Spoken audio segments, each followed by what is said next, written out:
عربان بیا یو شرمېدلی کار کوي. ګرانو لیدونکو السلام علیکم. ټاکل شوې د سعودي عربستان په جده ښار کې یوه امریکایي سندرغاړې نیکي میناج د جولای په 18 کنسرت ورکړي.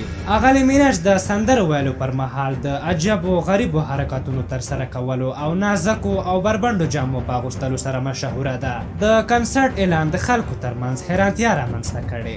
ځینې وایي دا میله په دې هېواد کې د سختګیرانه بندیزونو پر ستوني پښه ایښودل او د هنرونو د ودې لپاره د هڅونې یو پیلامه ده. د رسنیو د راپورونو په حواله د یاد اعلان سره ډېرې سعودیانو په ګوګل کې د یادې سندرغاړې نوم پلټلی دی. ځینو بیا پر یاد کنسرت نیوکې کړي دي او ویلي دي چې جده د مسلمانانو تر ټولو سپېڅلی ښار مکې مکرمې ته نږدې دی.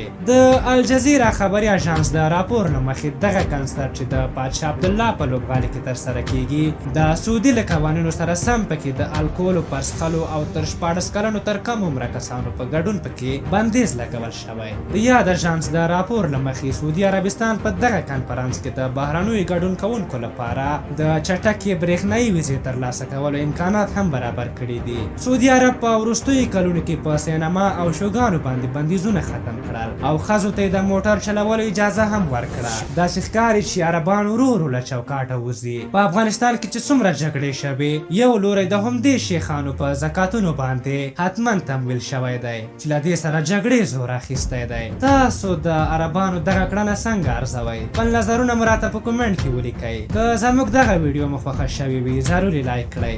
د نورې ویډیوګانو لپاره زموږ یوټیوب چینل حتما سبسکرایب کړئ. تر بلې ویډیو مو په لوی او بخښونکي خدای سپارم. د الله په امان.